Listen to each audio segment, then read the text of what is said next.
Have you ever been in a conversation that just wouldn't end no matter how much you tried to hint that you need to go? Oh, yes. I remember last week I was at a party and someone just kept talking about their favorite TV shows, and I had no idea how to leave politely. Hi, everyone. Welcome back to Easy Speak English Lab. I'm Ryan, and I'm super excited to share today's tips with you. And I'm Sophie. We're here to make learning English both useful and fun, so don't forget to hit that subscribe button and turn on notifications so you never miss a new episode. Well, Sophie, it feels like ending conversations politely is something everyone struggles with at some point, doesn't it? Absolutely, Ryan.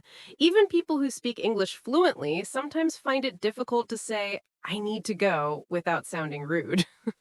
So, today we're going to talk about some easy and polite ways to end a conversation, whether you're chatting with a friend, a colleague, or even someone you just met. Yes, and we'll give lots of real life examples so you can practice these phrases and feel confident the next time you need to finish a conversation without hurting anyone's feelings. Imagine you're at a cafe, talking with a friend. You've had a great time, but now you need to leave. You might say, I really enjoyed our chat, but I have to head out now. Let's continue this another time. Exactly. That's polite and friendly. You acknowledge the conversation and also give a reason, which makes it feel natural. Have you ever been in a conversation that just wouldn't end no matter how much you tried to hint that you need to go? Oh, yes. I remember last week I was at a party and someone just kept talking about their favorite TV shows, and I had no idea how to leave politely. I didn't want to be rude, but I also had other plans I needed to get to. That's exactly the kind of situation everyone can relate to, isn't it? Sometimes you just need to excuse yourself, but you also want to make the other person feel appreciated for the conversation. Absolutely. And it's not only about parties, it can happen at work, at school, or even on the phone. You might be talking to a colleague about a project, and suddenly the conversation goes on longer than expected. Knowing the right phrases makes a huge difference. So, today we're going to explore several polite and friendly ways to end a conversation, and I'll give examples for different situations casual, professional, and even slightly tricky ones when you really need to leave quickly. And don't worry, these phrases are simple enough for anyone learning English. We'll also practice how to say them in a friendly tone so that you sound natural, confident, and polite at the same time. Let's start with a basic everyday example. Imagine you're having coffee with a friend and the chat is lovely, but you have a meeting to attend. You could say, I really enjoyed our conversation, but I have to get going now. Let's catch up again soon. Exactly.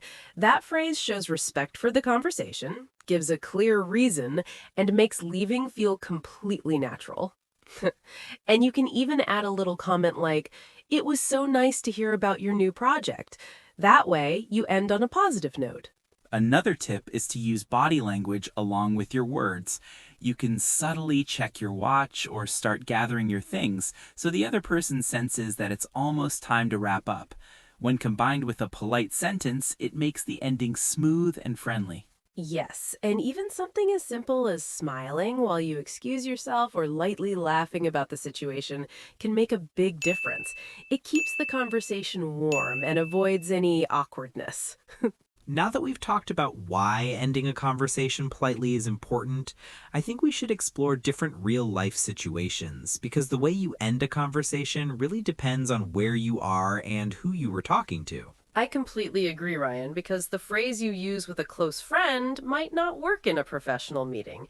And that's exactly where many English learners feel unsure about what sounds natural and what sounds too direct. Let's start with casual situations like talking to a friend at a cafe, a family gathering, or even at the gym. In these moments, your tone can be warm and relaxed, but you still want to be clear. For example, you could say, I've had such a great time talking with you, but I should probably head home now because I have an early morning tomorrow. That sentence feels natural because you appreciate the conversation and give a simple reason. Yes, and notice how you didn't just say, I have to go. Instead, you added a softener, like, I've had such a great time, which makes the ending feel kind and thoughtful. Another example could be, I don't want to keep you too long, so I'll let you get back to your evening, but we should definitely continue this conversation soon. That's very polite because it shows you are thinking about the other person's time as well. Exactly, and sometimes flipping the focus to the other person makes it even smoother. It feels less like you are escaping and more like you are being considerate.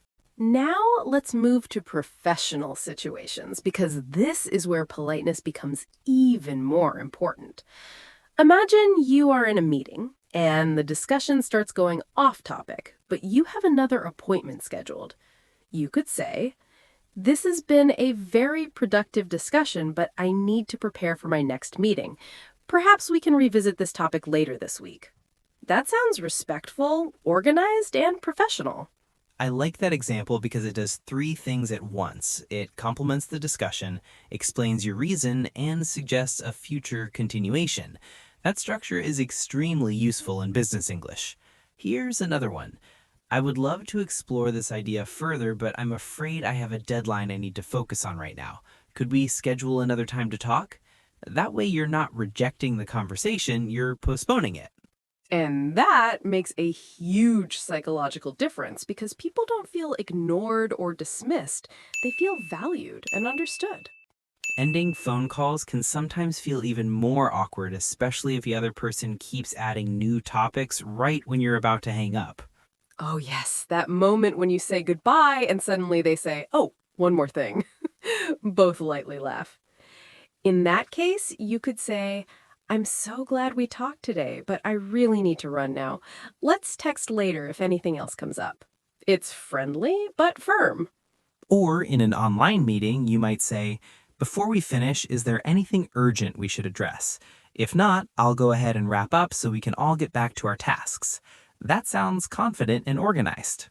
Now let's talk about a slightly more difficult situation when you truly need to leave quickly and you don't have time for a long explanation. Yes, because sometimes you can't give a long speech. You just need a polite but short exit. You could say, I'm so sorry to cut this short, but something urgent just came up and I need to take care of it right away. It's direct, but still polite. And if you want to soften it even more, you can add, let's definitely continue this another time. That small addition keeps the relationship positive. I think this is a good moment to give listeners a simple formula they can remember. Yes, something practical they can use immediately. Here's the formula. 1. Appreciation. 2. Reason. 3. Future connection. Optional. For example, I really enjoyed our conversation. Appreciation. But I need to leave now. Reason. Let's talk again soon. Future connection. That structure works in almost every situation, whether it's casual or professional. And once you practice it a few times, it will start feeling completely natural. So, Sophie, I think we should talk about a slightly uncomfortable situation because sometimes the real challenge is not just leaving politely, but leaving when the other person clearly doesn't notice that you are trying to wrap things up. Yes, that can be tricky, especially when the other person is very enthusiastic and keeps adding more details to the story, even after you've already started giving subtle hints. Exactly. In that case, your language needs to be a little firmer but still respectful. For example, you might say, I really wish I could stay longer and hear the rest of this story, but I truly need to get going now because I have something scheduled. That sentence clearly signals that you must leave, not that you just want to leave. And I like that you included I truly need to, because that adds seriousness without sounding rude. If you just say, I have to go, it can sound a bit cold depending on your tone. Tone is everything, isn't it? You can say the exact same words, but if you smile slightly and keep your voice warm, it feels friendly instead of abrupt. Now, let's imagine a situation where you don't really have a strong reason to leave, but you simply feel that the conversation has run its course and it's time to move on. That's very common at networking events, for example, where you talk to someone for a few minutes and then you want to meet other people as well. In that case, you might say, it was really great meeting you and learning about your work. I'm going to say hello to a few other people, but I hope we can stay in touch. That sounds professional and socially smart. Yes, and notice how you're being honest without giving a fake excuse. You're simply saying you want to talk to others, which is completely normal in that setting. Another version could be, I don't want to take up too much of your time, so I'll let you mingle, but I really enjoyed our conversation. That makes the ending feel mutual instead of one-sided. I think this is a perfect moment for a short role play so our listeners can hear how this sounds naturally in a conversation. I love role plays because they make everything feel more realistic. Let's imagine we are coworkers at the office. Hey Sophie, I just wanted to tell you more about that new marketing idea I mentioned earlier because I've been thinking about it all morning and I have so many details to share. That sounds really interesting, Ryan, and I appreciate you taking the time to explain it, but I actually need to prepare a report before my next meeting. Could we continue this discussion later this afternoon? Oh, of course. I didn't realize you were on a tight schedule. See how that worked? I acknowledged your idea, explained my situation, and suggested another time, so the conversation ended smoothly without tension. Yes, and it didn't feel rude at all. It felt organized and respectful. Ryan, I think we should also mention something important. In some cultures, ending a conversation directly can feel uncomfortable, while in others, being too indirect can cause confusion. That's such a good point. In English-speaking cultures, especially in professional environments, clarity is usually appreciated. If you are polite and clear, people generally understand that you have responsibilities and other commitments. So it's better to be gently direct rather than vague and confusing, because vague hints sometimes don't work the way we expect them to. Light laugh. Before we wrap up, let's quickly repeat the simple structure one more time so it stays in everyone's mind. Yes, repetition really helps build confidence. Appreciation, reason, optional future connection. For example, I've really enjoyed talking with you today, but I need to head out now. Let's catch up again soon. That sentence works almost everywhere. Learning how to end a conversation politely might seem like a small detail, but it can completely change how confident and professional you sound in English. And once you start using these phrases naturally, you'll notice that conversations feel smoother, less awkward, and much more comfortable. If you found this episode helpful, make sure to follow the channel and share this episode with someone who always gets stuck in long conversations. And we would love to hear from you. What's the most awkward conversation you've ever had to end? Tell us in the comments. Thank you so much for listening, and remember, polite communication makes a powerful impression. See you in the next episode. See you in the next episode.